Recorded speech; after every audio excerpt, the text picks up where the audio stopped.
Sejarah berdirinya Majapahit. Majapahit adalah kerajaan yang terakhir dan sekaligus yang terbesar di antara kerajaan Hindu-Buddha di Nusantara, didahului oleh kerajaan Sriwijaya yang beribu kotakan di Palembang di Pulau Sumatera. Kerajaan ini dirintis oleh Raden Wijaya, yang merupakan keturunan keempat dari Ken Arok dan Ken Dedes. Sebelum kerajaan Majapahit lahir telah berdiri terlebih dahulu pada tahun 1222 Masehi kerajaan Singosari, yang pendirinya adalah Ken Arok yang berpusat di Malang, Tumapel. Penelusuran terhadap lahirnya kerajaan Majapahit tidak terlepas dari keberadaan kerajaan Singosari Tumapel. Begitupun kalau kita menelusuri awal bersatunya Nusantara, tidak bisa terlepas dari kiprah Majapahit. Artinya keberadaan Singosari, Majapahit, dan Nusantara adalah sesuatu yang bersifat integral dan tidak terpisahkan satu sama lain. Dalam sejarah bangsa Indonesia, Majapahit memanglah hanya satu di antara banyak kerajaan yang pernah berkembang di dalam tubuh bangsa persatuan yang kini disebut Indonesia ini. Walaupun demikian, sejarahnya patut disimak dengan cermat karena kelebihannya, cakupan teritorialnya yang paling ekstensif, durasinya yang cukup panjang, serta pencapaian budayanya yang cukup bermakna. Diawali dengan rintisan di masa Singasari, yaitu masa Pramajapahit yang mempunyai kesinambungan dinastik dengan masa Majapahit. Perluasan wilayah dilanjutkan dengan mencakup daerah-daerah yang lebih luas. Pada masa Singasari, negara-negara yang disatukan di bawah koordinasi kewenangan Singasari adalah Madura, Lamajang, Kadiri, Wurawan, Morono, Hring, dan Loa. Semua mengacu pada daerah-daerah di Pulau Jawa Timur dan Madura. Untuk lebih jelasnya, sebelum mengerti sejarah Majapahit, akan diuraikan terlebih dahulu sejarah berdirinya kerajaan Singasari, yang merupakan cikal bakal berdirinya kerajaan Majapahit. Sejarah berdirinya Majapahit dimulai dari perintah dari Raja Singasari, yaitu Kertanegara yang memerintahkan Raden Wijaya untuk menghalau serangan tentara Kadiri di desa Memeling. Raden Wijaya di desa Memeling berhasil menumpas musuh. Candi Waringin Lawang diperkirakan sebagai gapura Majapahit. Dengan puas tentara Singosari kembali menuju ibu kota, betapa terkejutnya mereka ketika sampai di perbatasan sorak-sorai tentara musuh yang telah berhasil merusak keraton Singasari. Raja Sri Kertanegara gugur. Kerajaan Singasari berada di bawah kekuasaan Raja Jayakatwang dari Kadiri. Raden Wijaya berusaha menyelamatkan apa yang masih mungkin bisa diselamatkan. Mereka dengan gagah berani menyerbu ke dalam istana. Namun karena jumlah tentara Kediri yang begitu banyak, maka usaha tersebut tidak berhasil. Raden Wijaya kemudian dikepung oleh Patidaha Kebu Mundarang, sehingga akhirnya memutuskan untuk mengundurkan diri.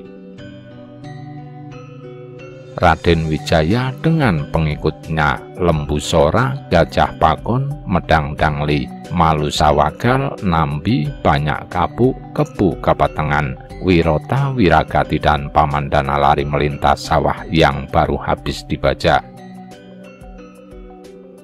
Ketika hampir tertangkap oleh Patih Mundarang, Raden Wijaya memancal tanah bajakan sehingga jatuh di dada dan dahi Ki Patih. Raden Wijaya pun berhasil lolos dari kejaran musuh. Setelah beristirahat sejenak, Raden Wijaya kemudian membagi-bagikan celana gringsing kepada pengikut-pengikutnya tiap orang seheli dan diperintahkan ngamuk. Pada waktu menjelang malam ketika tentara Kediri sedang berpesta pora, Raden Wijaya dan para pengikutnya kembali lagi masuk ke dalam keraton Singasari. Putri Kertanegara yang bungsu yaitu Gayatri ditawan oleh Mudu dan dibawa ke Kediri, sedangkan putri yang sulung yaitu Tribuanaeswari berhasil diselamatkan oleh Raden Wijaya. Atas nasihat Lembu Sora, Raden Wijaya bersama putri dan para pengikutnya kemudian mundur keluar kota menuju arah utara karena tidak ada gunanya melanjutkan perang yang pasti akan membawa kekalahan karena jumlah tentara Kediri jauh lebih besar. Masih ada kira-kira 600 orang pengikut Raden Wijaya. Paginya ia bertemu lagi dengan musuh. Banyak prajurit yang putus asa dan meninggalkannya hingga pengikutnya tinggal sedikit. Maka Wijaya bermaksud meneruskan perjalanan menuju ke Terung untuk meminta bantuan kepada Akuwu Terung, Wuru Agraja yang diangkat sebagai Akuwu oleh Mendiang Sri Kertanegara, dengan harapan memperoleh bantuan untuk mengumpulkan orang di sebelah timur dan timur laut Terung. Maka pengikut Wijaya menjadi gembira, dan pada malam harinya mereka berangkat ke barat melalui Kulawan yang telah dijadikan benteng oleh musuh, di mana ia menjumpai musuh yang besar jumlahnya. Raden Wijaya dikejar oleh musuh dan lari ke utara menuju ke Bangsari atau Bangsri, di mana ia berjumpa lagi dengan musuh, hingga ia terpaksa bergegas mencebur ke Bengawan dan menyeberanginya. Di sungai ini banyak prajuritnya yang tewas terkena tumbak musuh, banyak yang lari mencari hidup sendiri-sendiri. Sesampainya di seberang sungai, pengikut Wijaya tinggal 12 orang. Pada pagi hari rombongan Wijaya diketemukan oleh rakyat Kudadu. Di sana Raden Wijaya diterima dan dijamu ketua desa yang bernama Macan Kuping dengan kelapa muda dan nasi putih. Raden Wijaya sangat terharu atas sambutan tersebut. Gajah Pagon yang menderita luka cukup parah di pahanya akhirnya ditinggal di dusun Pandak, disembunyikan di tengah ladang. Raden Wijaya kemudian melanjutkan perjalanan ke Pulau Madura, diantar sampai di daerah Rembang. Dalam para raton dusun Pandak tidak disebut, yang disebut ialah datar.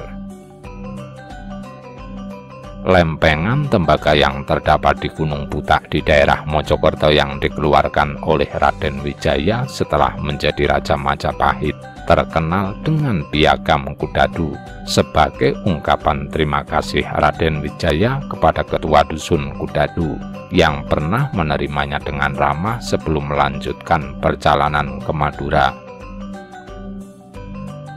Berkat pertolongan kepala desa Kudadu, rombongan Raden Wijaya dapat menyeberangi laut menuju Madura untuk meminta perlindungan dari Arya Wiraraja, seorang bupati Singasari yang ditempatkan di daerah tersebut. Raden Wijaya tiba di Madura. Setibanya di Pulau Madura, Raden Wijaya dan pengikutnya segera menemui Arya Wiraraja. Sikap Arya Wiraraja sebagai bupati Singasari tidak berubah meskipun tahu kerajaan Singasari telah runtuh.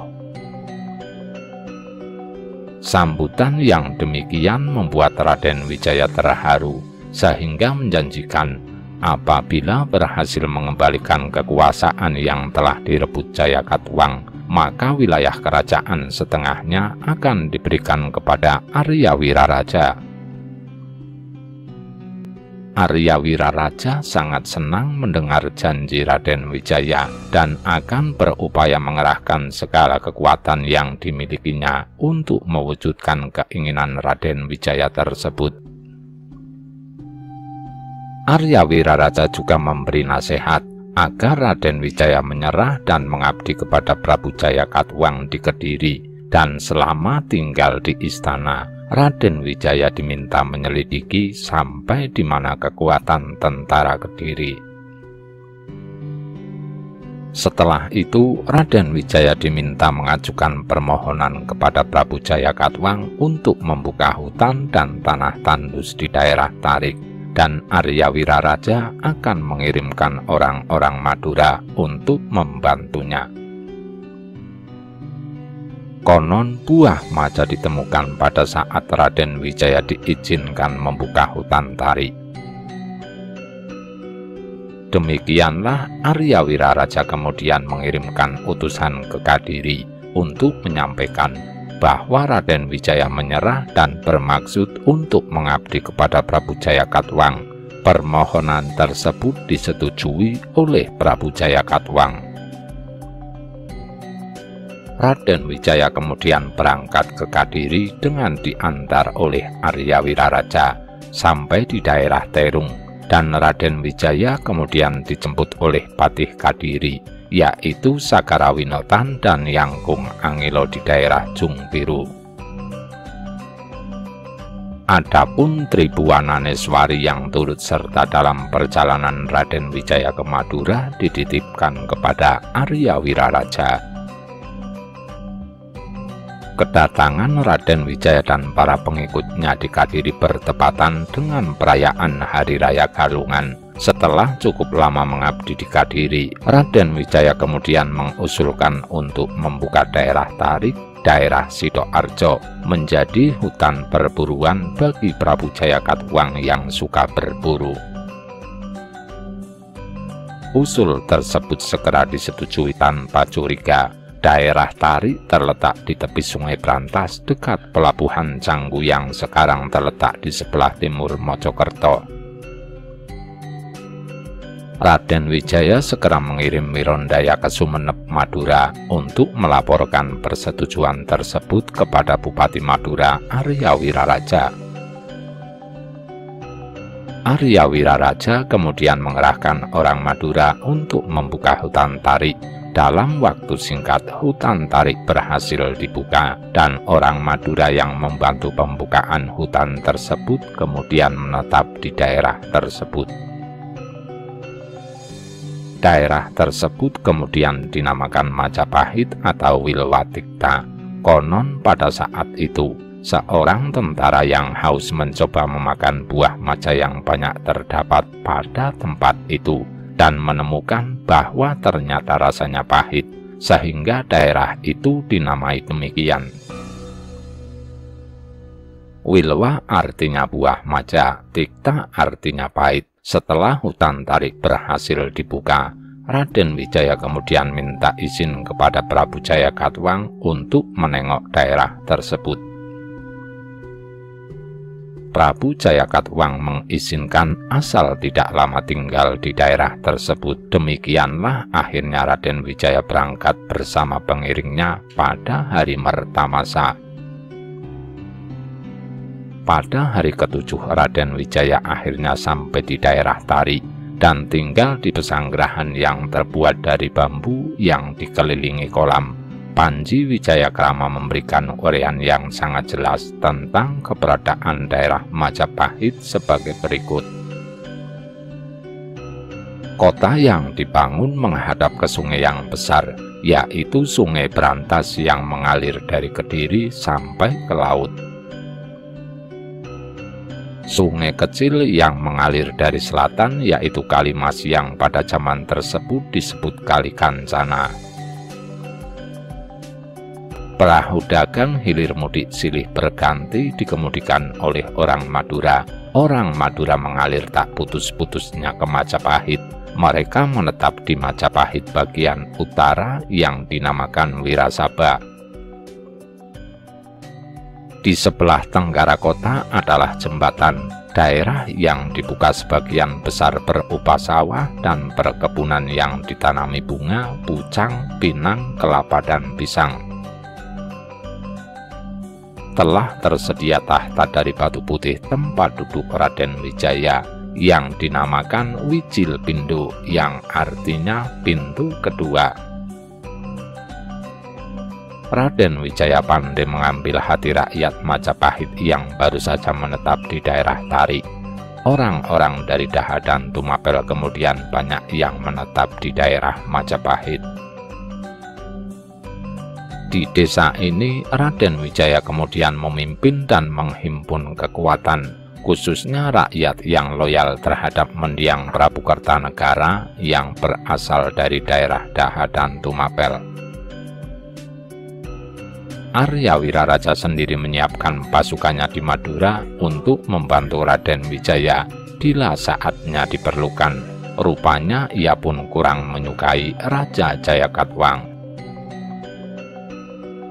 Banyak Kapuk dan Mahisa Pawagal yang diutus oleh Raden Wijaya ke Sumenep, Madura telah sampai. Semua pesan Raden Wijaya telah disampaikan kepada Arya Wiraraja. Ketika mereka akan kembali, putra Arya Wiraraja yang bertempat di Dusun Tanjung di sebelah barat Madura dikirim ke Majapahit, membawa pesan ayahnya bahwa Arya Wiraraja belum bisa datang ke Majapahit, dan Arya Wiraraja akan secepatnya mengirim utusan ke Tiongkok untuk minta bantuan tentara Tartar. Banyak Kapuk dan Wahisa Pawagal akhirnya pulang ke Majapahit mengiringi putri Tribuananeswari dan putra Arya Wiraraja, yaitu Ranggalawe. Nama Ranggalawe adalah pemberian Raden Wijaya kepada putra Arya Wiraraja tersebut karena ketekasan tindak tanduknya pada saat pertama kali bertemu Raden Wijaya. Lawe artinya benang atau wenang, karena dia diberikan wewenang untuk memerintah seluruh rakyat Madura dan diberi pangkat Rangga. Keesokan harinya, Raden Wijaya bersama Ranggalawe, Kensora, dan para wereda menteri lainnya menyusun siasat untuk menyerang kerajaan Kediri. Namun sebelum penyerangan dilaksanakan, Ranggalawe minta izin pulang ke Madura untuk mengambil kuda ayahnya yang berasal dari daerah Bima dan kuda-kuda lainnya untuk tunggangan para panglima pasukan. Usul tersebut disetujui. Akhirnya Ranggalawe pulang ke Madura. Raden Wijaya telah lama meninggalkan Kediri. Akhirnya pada bulan Waisaka datang utusan dari Prabu Jayakatwang yang bernama Sekarawinotan yang meminta kepada Raden Wijaya untuk balik ke Kediri karena Prabu Jayakatwang akan melaksanakan perburuan di daerah baru tersebut. Pada saat Sekarawinotan ada di Majapahit, datanglah Ranggalawe dengan kuda-kuda perangnya dari Madura. Kuda-kuda tersebut kemudian diturunkan dari atas kapal. Sekarawinotan terheran-heran melihatnya. Untuk menghindari kecurigaan dari utusan Kediri tersebut, Raden Wijaya kemudian menjelaskan bahwa kuda-kuda tersebut akan dipergunakan untuk persiapan berburu Prabu Jayakatwang. Sekarawinotan percaya akan maksud baik Raden Wijaya dan ingin segera melihat sepak terjang orang-orang Madura dalam melaksanakan perburuan. Namun perkataan Sekarawinotan tanpa disadari telah menyinggung hati Ranggalawe, sehingga menyahut, apa bedanya tindak tanduk petani Madura dengan orang Daha? Segera engkau akan mengetahui kemampuan orang Madura. Raden Wijaya terkejut mendengar teriakan lantang Ranggalawe. Kalau hal tersebut dibiarkan, maka akan terjadi perselisihan di antara kedua orang tersebut, dan apa yang telah dirahasiakan selama ini akan terbongkar. Untuk menenangkan suasana, Kensora kemudian mengajak Ranggalawe untuk mengawasi penurunan kuda-kuda dari kapal. Segarawinotan yang terkejut dengan teriakan Ranggalawe segera menanyakan siapakah kerangan orang tersebut. Raden Wijaya menjelaskan bahwa orang tersebut adalah kemenakan Kensora dari Tanjung sebelah barat Madura. Ucapannya kasar karena dia adalah petani pentil. Karena itu janganlah terlalu diambil hati. Segarawinotan kemudian kembali ke Daha. Kuda yang dibawa oleh Ranggalawe dari Madura berjumlah 27 ekor. Kemudian dibagikan kepada para pemimpin pasukan. Segarawinotan telah kembali ke kerajaan Kediri.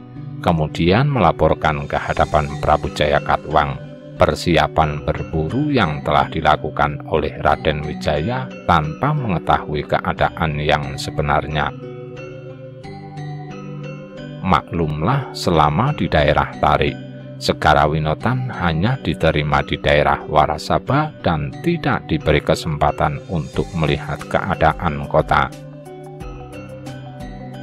Raden Wijaya sangat pintar untuk menerima tamunya sedemikian rupa, sehingga Segarawinotan tidak mengetahui persiapan perang yang sedang direncanakan oleh Raden Wijaya. Arya Wiraraja telah bersiap-siap untuk berangkat ke Majapahit, diiringi bala tentaranya dari Madura. Kedatangannya dengan perahu sampai di Canggu disambut oleh Raden Wijaya dan ditempatkan di pesanggerahan yang telah dipersiapkan untuknya. Arya Wiraraja minta maaf kepada Raden Wijaya karena telah mengambil keputusan tanpa persetujuan dari Raden Wijaya yang menjanjikan 2 orang putri dari Tumapel akan diserahkan kepada Kaisar Tartar bila mampu menundukkan kerajaan Kediri di bawah pimpinan Prabu Jayakatwang. Kaisar Tartar berjanji bahwa pasukan Tartar akan datang pada bulan Waisaka. Dalam menyusun siasat untuk menyerang kerajaan Kediri, Ranggalawe mengusulkan agar pasukan Majapahit dipecah menjadi 2, Arya Wiraraja memimpin pasukan yang bergerak melalui Jalan Raja lewat Linggasana. Raden Wijaya memimpin pasukan yang melalui Singasari. Ranggalawe akan ikut dalam pasukan pimpinan Raden Wijaya. Kedua pasukan akan bertemu di daerah Barbek. Dalam Kidung Harsawijaya Pupuh 4 diuraikan tentang peperangan Majapahit dengan kerajaan Kediri. Ranggalawe berpendapat tidaklah mungkin terjadinya perang tanpa ada penyebabnya, karena hal tersebut akan menimbulkan tuduhan bahwa Raden Wijaya tidak tahu berterima kasih akan kebaikan Prabu Jayakatwang yang telah menerima Raden Wijaya dan pengikutnya dengan baik selama mengabdi di kerajaan Kediri. Oleh karena itu, Ranggalawe mengusulkan agar Raden Wijaya mengirimkan utusan ke Prabu Jayakatwang untuk meminta Putri Puspawati dan Gayatri, yaitu putri Prabu Kertanegara yang ditawan oleh kerajaan Kediri. Jika permintaan tersebut tidak dikabulkan, maka alasan tersebutlah yang akan dipakai dasar untuk menyerang kerajaan Kediri. Kensora, Gajah Pakon, dan Lembu Peteng lebih cenderung untuk memberontak begitu saja, karena bukan tidak mungkin Prabu Jayakatwang akan meluluskan permintaan Raden Wijaya tersebut. Nambi mengusulkan agar tentara Majapahit berusaha memikat menteri-menteri kerajaan Daha, sehingga ikut membantu pemberontakan terhadap pemerintahan Prabu Jayakatwang. Usul tersebut ditolak oleh Podang yang mendapat dukungan dari Panji Amarajaya, Jaranwaha, Kebu Bungalang, dan Ranggalawe. Karena pendapat yang berbeda-beda tersebut, akhirnya mereka semua minta pendapat dari Arya Wiraraja. karena telah terbukti Arya Wiraraja pandai memberi nasihat kepada Raden Wijaya. Arya Wiraraja memberi nasihat agar Raden Wijaya bersabar menunggu kedatangan pasukan dari Tartar sebulan lagi. Akhirnya pada tanggal 1 Maret 1293, 20.000 pasukan Mongol mendarat di Jawa, di sebelah barat Canggu, dan langsung membuat benteng pertahanan di lembah Janggala. Disebutkan bahwa utusan yang dikirim ke Jawa terdiri dari 3 orang pejabat tinggi kerajaan, yaitu Sihpi, Ike Mese, dan Cao Xing. Hanya Cao Xing yang berdarah Cina, sedangkan 2 lainnya adalah orang Mongol. Mereka diberangkatkan dari Fujian membawa 20.000 pasukan dan 1.000 kapal. Kubilai Khan membekali pasukan ini untuk pelayaran selama 1 tahun, serta biaya sebesar 40.000 batangan perak. Sihpi dan Ike Mese mengumpulkan pasukan dari 3 provinsi, Fujian, Jiangxi, dan Hukuang, sedangkan Cao Xing bertanggung jawab untuk menyiapkan perbekalan dan kapal. Pasukan besar ini berangkat dari pelabuhan Cuancou dan tiba di Pulau Belitung sekitar bulan Januari tahun 1293. Di sini mereka mempersiapkan penyerangan ke Jawa selama lebih kurang 1 bulan. Kekuatan satuan tugas ekspedisi Tartar. Untuk mendapatkan gambaran betapa besar kekuatan satuan tugas ekspedisi Tartar ke Jawa, kami mencoba membuat analisa data yang disebut dalam buku W.B. Groeneveld. Analisa ini juga untuk mendapatkan gambaran susunan dari satuan tugas ini. Armada tugas berkekuatan 1.000 kapal dengan berbekalan cukup untuk 1 tahun. Gubernur Fujian diperintahkan oleh Kubilai Khan untuk menghimpun pasukan berkekuatan 20.000 dari provinsi-provinsi Fujian, Jiangxi, dan Hukuang. 3 provinsi ini berada di Cina Selatan. Fujian berbatasan dengan Laut Selat Taiwan. Pasukan ini dikumpulkan di pelabuhan provinsi Fujian bernama Cuancou, dari mana armada diberangkatkan. Jadi pasukan yang dikumpulkan dari 3 provinsi adalah terdiri dari orang Cina. Sebagai pemimpin umum ditunjuk Sihpi dan Ike Mese, dan Cao Xing sebagai pembantu-pembantunya. Dari namanya dapat diperkirakan Sihpi dan Ike Mese adalah berasal dari Mongolia Tartar asli, sedangkan Cao Xing adalah Cina. Pasukan Tartar yang menyerbu ke Eropa terkenal karena pasukan kudanya. Jadi dapat diperkirakan pasukan kavaleri yang ikut ke Jawa ini terdiri atas orang-orang Tartar. Selain dari 3 provinsi di atas, disebut pula adanya beberapa kesatuan yang dikumpulkan di Jingyuan, sekarang Ningpo, di sebelah selatan Shanghai. Sihpi dan Ike Mese lewat daratan dengan pasukan itu berjalan dari sini menuju Cuancou, sedangkan Cao Xing mengangkut perbekalan dengan kapal.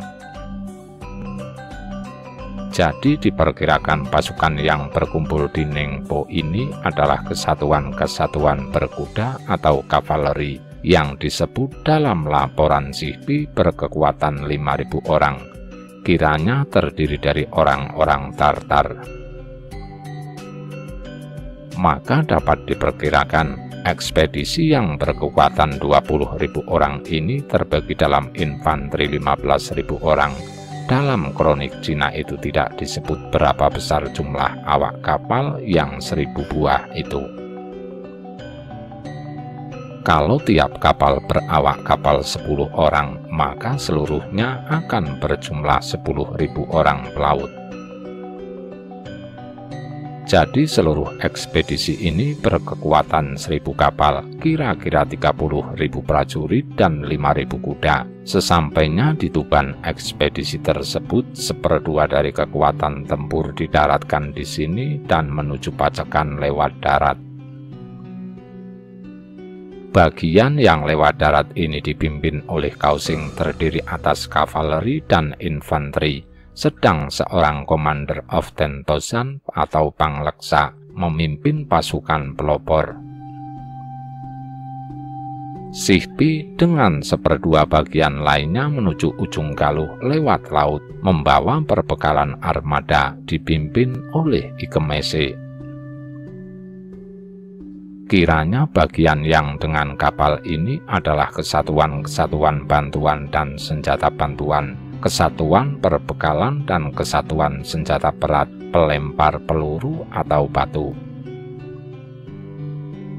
Mengingat keadaan medan di Jawa diperkirakan banyak terdiri dari rawa-rawa, maka senjata berat ini akan selalu disiapkan di kapal saja.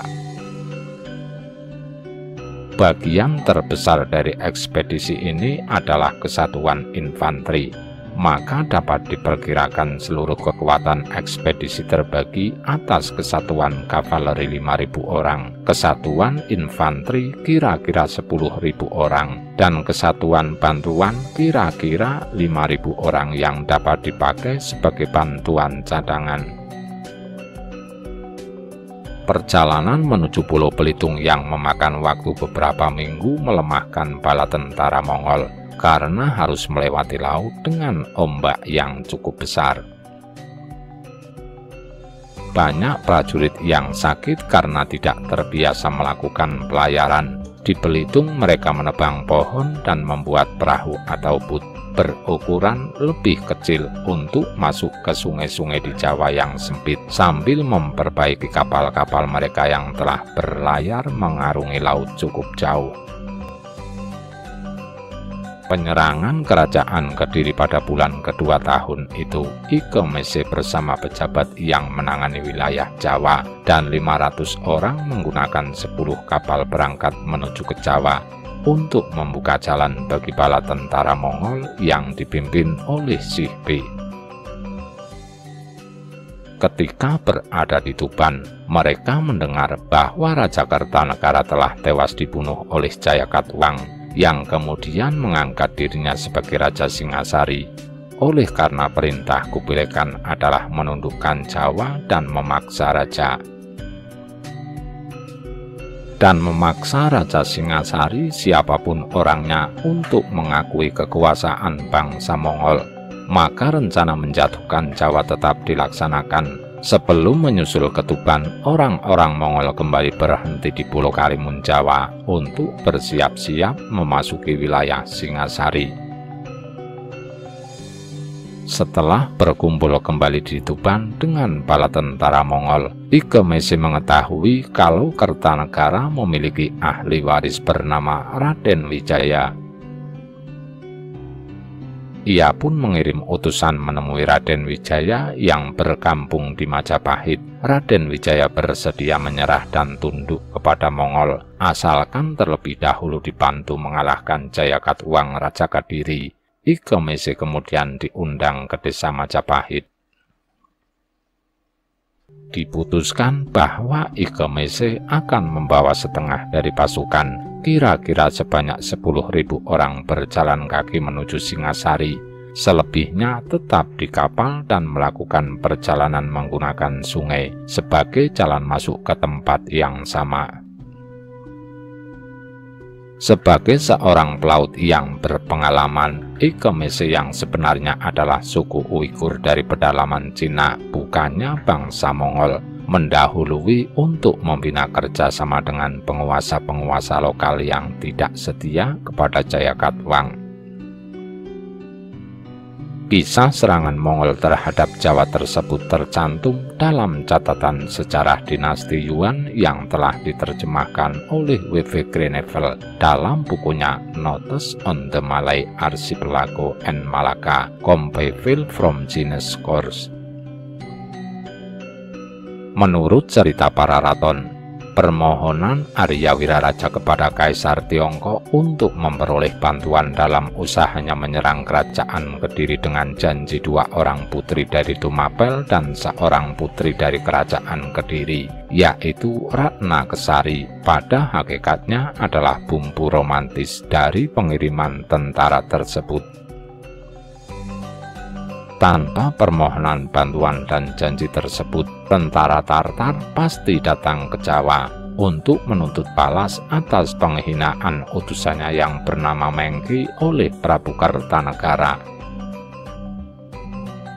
Di muka telah diuraikan bagaimana watak Kaisar Kubilai Khan yang sangat ambisius untuk memperluas daerah kekuasaannya. Namun hal tersebut berbenturan dengan Prabu Kertanegara yang sadar akan keagungannya sebagai raja yang berdaulat, sehingga tidak mau tunduk begitu saja akan keinginan Kaisar Kubilai Khan. Armada kapal kerajaan Mongol selebihnya dipimpin langsung oleh Sihbi memasuki Jawa dari arah Sungai Sedayu dan Kalimas. Setelah mendarat di Jawa, ia menugaskan Ikemese dan Kausing untuk memimpin pasukan darat. Kubilai Khan.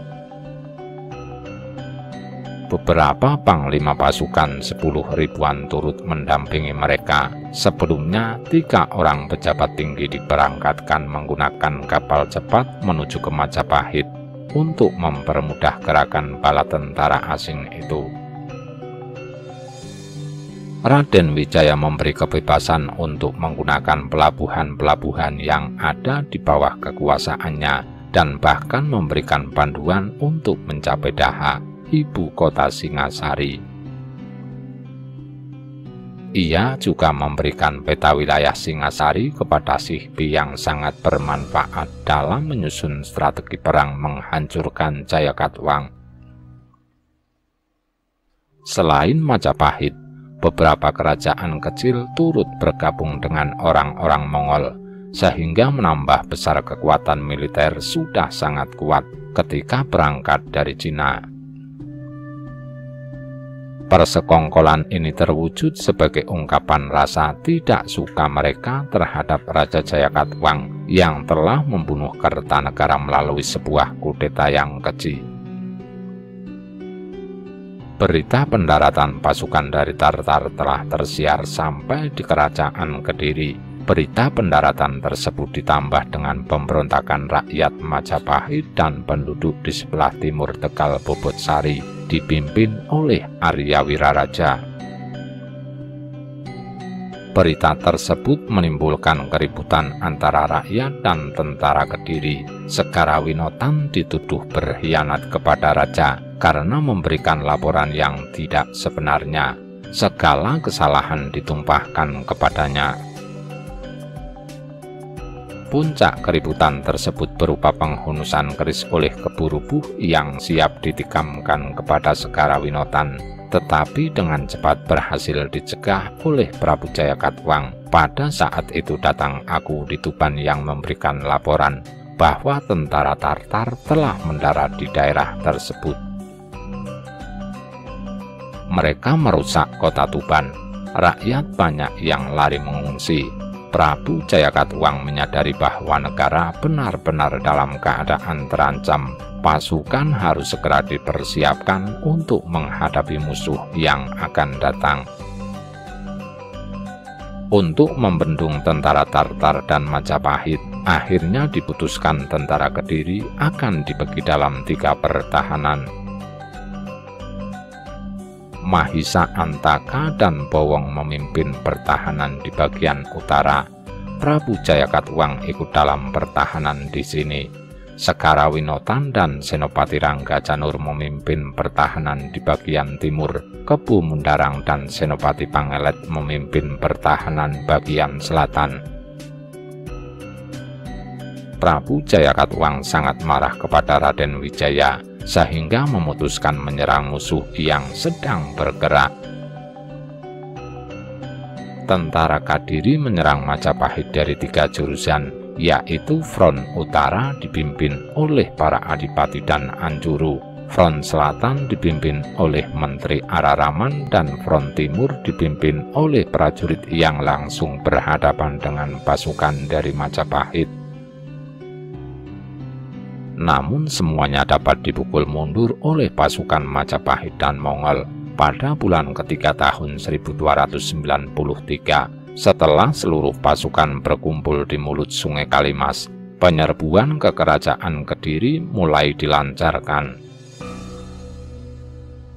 Kekuatan kerajaan Kediri di sungai tersebut dapat dilumpuhkan. Lebih dari 100 kapal berdekorasi kepala raksasa dapat disita, karena seluruh prajurit dan pejabat yang mempertahankannya melarikan diri untuk bergabung dengan pasukan induknya.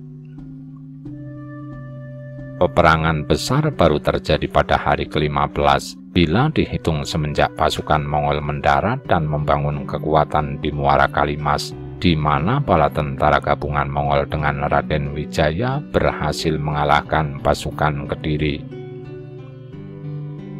Kekalahan ini menyebabkan sisa pasukan kembali melarikan diri untuk berkumpul di Daha, ibu kota Kediri. Pasukan Ikemese, Kausing, dan Raden Wijaya melakukan pengejaran dan berhasil memasuki Daha beberapa hari kemudian. Pada hari ke-19 terjadi peperangan yang sangat menentukan bagi kerajaan Kediri. Ikemese menyerang dari timur dan Kausing dari barat. Sihbi menyusuri sungai, sedangkan pasukan Raden Wijaya sebagai barisan belakang.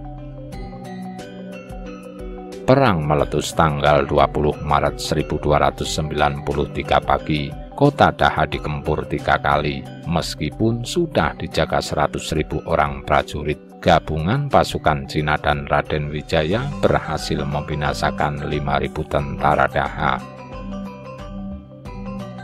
Dalam Kidung Panji Wijaya Krama Pupuh 7, Sekarawinotan berhadapan dengan Ranggalawe di pertahanan bagian timur. Ranggalawe mengendarai kuda Andawesi, berhasil melompat ke dalam kereta Sekarawinotan.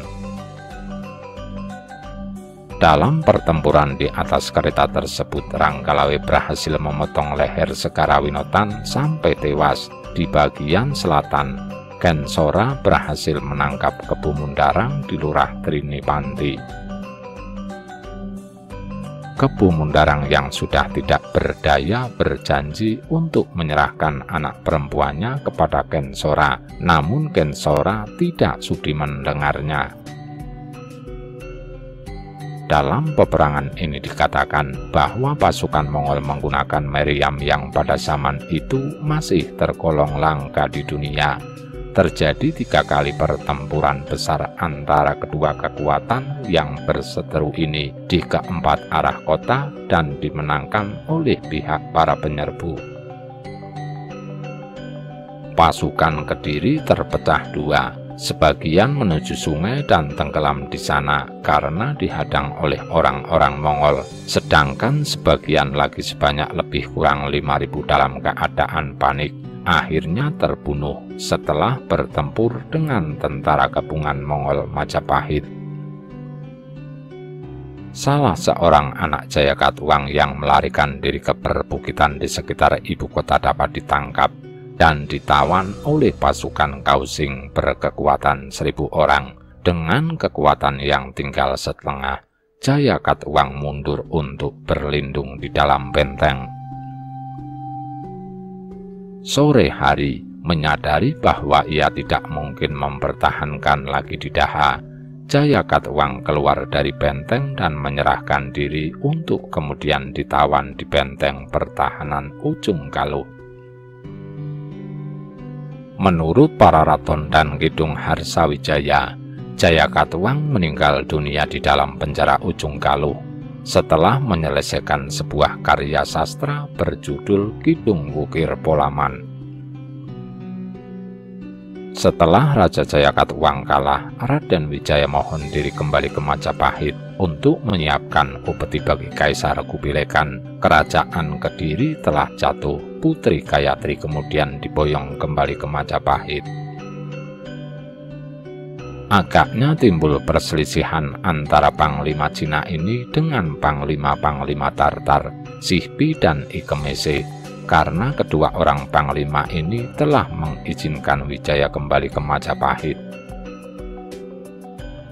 Kausing tidak mempercayai Wijaya, maka ia mengejar dan meninggalkan Kediri dengan divisi dan pasukan pelopor yang di bawah pimpinannya.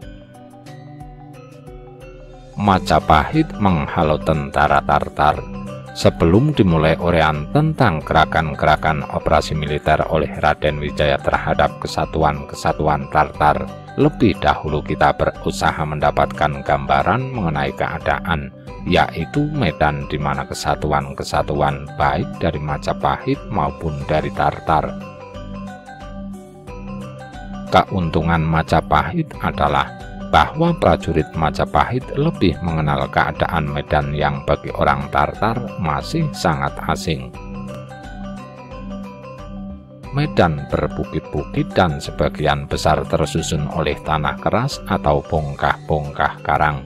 Di sebelah timur sungai diperkirakan keadaan tanahnya masih lunak, bahkan banyak yang merupakan rawa-rawa, dan di dekat desa di sana-sini berupa tanah persawahan. Kalau ada jalan, tentu jalan-jalan ini tidak dikeraskan dengan diberi dasar batu. Baik di barat maupun di timur sungai masih terdapat banyak hutan-hutan lebat. Betapa sukarnya daerah ini dilalui, apalagi oleh suatu kesatuan militer yang besar, dapat kita perkirakan dari waktu yang diperlukan untuk menempuh jarak antara Pacekan sampai Kediri. Dalam kronik Cina laporan Sihbi menyebut, ia harus bertempur sepanjang kurang lebih 300 li dari Kediri sampai ke kapal-kapalnya. Memang jarak antara Surabaya dan Kediri adalah kira-kira 130 km lewat jalan berbelok-belok. Kalau ditarik garis lempeng dari Surabaya sampai Kediri, kira-kira jarak itu adalah kurang lebih 100 km. Jarak Majapahit Kediri yang kira-kira 70 km itu oleh kesatuan Tartar ditempuh dalam waktu 4 hari, tanggal 15 sampai 19 berjalan. Jadi tiap harinya hanya dapat menyelesaikan jarak kira-kira 17 km. Kalau sehari selama 2 hari masih terang, mereka dapat berjalan kira-kira 9 jam. Maka tiap jam kiranya dapat diselesaikan 2 km. Maka dari sini kita dapat membuat perkiraan betapa beratnya keadaan medan pada waktu itu. Kronik Cina menyebut Wijaya pada hari kedua bulan keempat diizinkan kembali ke Majapahit dengan pasukannya, disertai oleh 2 orang perwira Tartar dan 200 orang prajurit untuk menyiapkan persembahan bagi Kaisar Tartar. Jadi 13 hari setelah Kediri menyerah. Tanggal 9 Mei ia berangkat sampai di Majapahit tanggal 13 Mei. Dengan diam-diam Wijaya menyiapkan pasukan dan rakyatnya. Dalam kronik Cina disebutkan bahwa Kaohsing yang sejak tanggal dikalahkannya Kediri mengejar seorang pangeran yang lari ke pegunungan. Sekembalinya ke Kediri baru mengetahui bahwa Wijaya telah berangkat dengan izin Sihbi dan Ikemese. Tindakan rekan-rekannya ini tidak disetujui oleh Kaohsing. Agaknya timbullah perselisihan antara para pembesar ini. Diperkirakan Kaohsing berada di pegunungan selama 2 minggu lebih.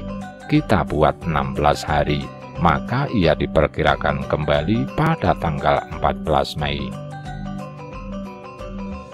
Setelah mengumpulkan divisinya, ia segera mengejar Wijaya yang telah sempat menyiapkan pasukan di tempat-tempat pengadangan. Di dalam istana Majapahit, sekarang timbul kesulitan yang harus dihadapi Majapahit terhadap pasukan Tartar. Dalam Kidung Wijaya Krama dikisahkan bagaimana sikap yang harus diambil jika tentara Tartar menagih janji 2 orang putri Tumapel sebagai hadiah kepada Kaisar Tartar.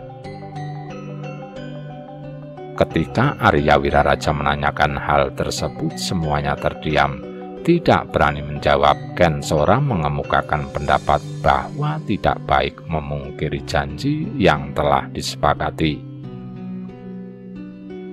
Kemudian Ranggalawe bersuara lantang sesuai dengan wataknya, Jangan takut Sang Prabu, itu hanyalah soal kecil. Jika kita harus melawan, kami bersedia mati sebagai pahlawan. Jika Paduka takut berperang, tidaklah masih layak hidup di dunia. Ucapan Ranggalawe yang lantang tersebut membangkitkan semangat dan tekad semua yang hadir. Semua setuju dan bersedia mati untuk sang raja. Akhirnya utusan Tartar telah datang dengan 200 orang pengiring lengkap dengan senjata dan menyerahkan surat untuk menagih janji. Setelah surat dibaca, Kensora memberitahukan bahwa orang Majapahit tidak akan mengingkari janji yang telah disepakati tersebut. Namun demikian Putri Singasari tersebut sangat miris kalau melihat senjata, karenanya putri bisa pingsan. Oleh karena itu simpanlah baik-baik senjata kalian dalam bilik yang terkunci dan beritahukan kepada pasukan pengawal yang akan menjemput Tuan Putri untuk tidak membawa senjata. Utusan kemudian kembali membawa pesan Kensora kepada kepala pasukan. 300 orang Tartar kemudian datang menjemput Tuan Putri. Para pengawal dibawa masuk ke balai panjang untuk dijamu. Para wanitanya dibawa oleh Arya Wiraraja ke dalam istana. Ketika mereka sedang berpesta dengan serta-merta pasukan Majapahit menyerang mereka, banyak di antara mereka yang terbunuh. Yang selamat kemudian ditawan. Pada tanggal 19 April 1293, Raden Wijaya kemudian menyerang tentara Mongol yang sedang berpesta di Daha dan Canggu. Penyerangan tersebut dari arah utara dan selatan. Kota Kediri telah dikepung. Sambil menangkis serangan dari arah selatan, mereka bergerak menuju arah utara mendekati pantai tempat armadanya. Namun dari arah utara pun diserang juga, sehingga tentara Tartar yang terdesak kemudian berbelok ke arah barat. Pasukan Tartar yang masih tersisa tidak menyadari bahwa Raden Wijaya akan bertindak demikian. Ike Mese memutuskan mundur setelah kehilangan 3.000 orang tentaranya. Betapa hebatnya serangan Wijaya ini dapat kita perkirakan dari laporan lain yang menyebutkan bahwa Sihbi sampai terputus dari pasukan yang lain. Ini berarti bahwa daerah sepanjang jalan antara Kediri dan Ujung Galuh benar-benar dikuasai oleh pasukan dan rakyat desa Majapahit. Sihbi yang meninggalkan Kediri beberapa hari kemudian dan terputus dari pasukan yang lain, terpaksa harus dengan bertempur membuka jalan menuju Pacekan dan Ujung Galuh yang dicapainya dengan susah payah.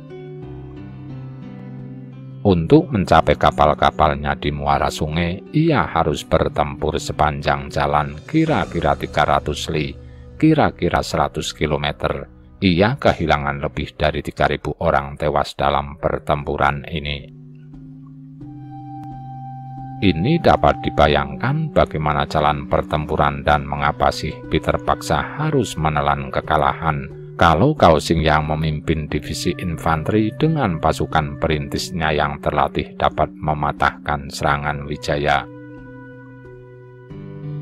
maka pasukan berkuda Tartar yang berada dalam divisi Sihbi merupakan makanan empuk bagi pasukan panah Majapahit. Belum lagi kalau kuda-kuda ini dipancing masuk rawa-rawa, maka orang-orang di atas kuda ini merupakan sasaran yang baik bagi anak panah Majapahit. 3.000 orang yang tewas ini kira-kira sebagian besar adalah dari kavaleri. Sihbi rupa-rupanya dengan tergesa-gesa masuk kapal karena ia dikejar oleh pasukan Wijaya sampai dekat Pacekan di Tegal Bobotsari. Dari sini ia berlayar selama 68 hari kembali ke Cina dan mendarat di Cuancou. Kekalahan bala tentara Mongol oleh orang-orang Jawa hingga kini tetap dikenang dalam sejarah Cina. Sebelumnya mereka nyaris tidak pernah kalah di dalam peperangan melawan bangsa manapun di dunia. Selain di Jawa, pasukan Kubilai Khan juga pernah hancur saat akan menyerbu daratan Jepang. Akan tetapi kehancuran ini bukan disebabkan oleh kekuatan militer bangsa Jepang, melainkan oleh terpaan badai sangat kencang yang memporak-porandakan armada kapal kerajaan dan membunuh hampir seluruh prajurit di atasnya. Ekspedisi Tartar meninggalkan Pulau Jawa. Setelah para panglima kembali berkumpul di ujung Galuh, maka dalam perundingan diputuskan untuk kembali saja karena tugas menghukum Raja Jawa telah selesai dan tidak ada gunanya untuk meneruskan pertempuran karena mereka tak mengenal keadaan medan. Mereka dapat terpancing masuk rawa-rawa di mana mereka tak bisa bergerak dan dengan mudah diserang oleh orang-orang Majapahit. Kiranya selain itu mereka juga memperhitungkan keadaan angin yang pada akhir bulan Mei biasanya sudah mulai meniup ke barat angin timur dengan tetap. Selama kira-kira 3 bulan untuk bisa cepat sampai di Cina, mereka harus segera berangkat kalau mereka tidak ingin menjumpai rintangan berupa taifun atau angin yang tidak menentu. Maka mereka dapat sampai di Cuangzhou setelah 68 hari meninggalkan Jawa. Juga kemungkinan kejangkitan wabah mereka perhitungkan kalau mereka lebih lama berada di rawa-rawa di muara sungai ini. Dikhawatirkan akan bertambahnya korban disebabkan oleh malaria dan penyakit lain. Maka diputuskan lebih baik kembali daripada menderita lebih banyak kerugian untuk menghindari kegagalan total karena tidak mengenal medan, penyakit dan kehancuran oleh tifun di laut. Menjelang akhir bulan Maret, yaitu di hari ke-24, seluruh pasukan Mongol kembali ke negara asalnya dengan membawa tawanan para bangsawan Singasari ke Cina beserta ribuan hadiah bagi kaisar. Sebelum berangkat, mereka menghukum mati Jayakatwang dan anaknya sebagai ungkapan rasa kesal atas pemberontakan Raden Wijaya. Kitab Para Raton memberikan keterangan yang kontradiktif. Disebutkan bahwa Jayakatwang bukan mati dibunuh orang-orang Mongol, melainkan oleh Raden Wijaya sendiri. Tidak lama setelah ibu kota kerajaan Kediri berhasil dihancurkan. Demikianlah tentara Tartar tidak sempat mengatur siasat dan kehilangan begitu banyak tentaranya. Akhirnya meninggalkan Jawa tanggal 24 April 1293 dengan membawa pulang lebih dari 100 orang tawanan. Peta, daftar penduduk, surat bertulis emas dari Bali, dan barang berharga lainnya yang bernilai sekitar 500 ribuan tahil perak. Ternyata kegagalan Sihbi menundukkan Jawa harus dibayar mahal olehnya. Ia menerima 17 kali cambukan atas perintah Kubilai Khan. Seluruh harta bendanya dirampas oleh kerajaan sebagai kompensasi atas peristiwa yang meredupkan kebesaran nama bangsa Mongol tersebut. Ia dipersalahkan atas tewasnya 3.000 lebih prajurit dalam ekspedisi menghukum Jawa tersebut. Selain itu, peristiwa ini mencoreng wajah Kubilai Khan karena untuk kedua kalinya dipermalukan orang-orang Jawa setelah Raja Kertanegara melukai wajah Mengji. Namun sebagai raja yang tahu menghargai kesatriaan, 3 tahun kemudian nama baik Sihbi direhabilitasi dan harta bendanya dikembalikan. Ia diberi hadiah jabatan tinggi dalam hierarki kerajaan dinasti Yuan yang dinikmatinya sampai meninggal dalam usia 86 tahun. Tentara Tartar meninggalkan Jawa setelah diserang oleh tentara Majapahit. Setelah kekalahan tentara Mongol di Jawa karena siasat Raden Wijaya, Kubilai Khan tidak mengirimkan pasukan lagi ke Asia Tenggara. Hal tersebut dikarenakan dinasti Yuan sedang konsentrasi di dalam negeri, termasuk membangun ibu kota Khan Balik. Pembangunan ibu kota Khan Balik ini yang membuat Mongol menjadi berubah. Ada yang mengatakan menjadi lemah karena asalnya Mongol adalah suku pengembara. Pada tahun 1297, Raden Wijaya mengirim utusan ke Beijing untuk berdamai. Kubilai Khan senang dan tidak lagi menuntut Raja Jawa datang ke Beijing. Akhirnya cita-cita Raden Wijaya untuk menjatuhkan Daha dan membalas sakit hatinya kepada Jayakatwang dapat diwujudkan dengan memanfaatkan tentara Tartar. Raden Wijaya kemudian memproklamirkan berdirinya sebuah kerajaan baru yang dinamakan Majapahit. Rahayu, Rahayu, Rahayu.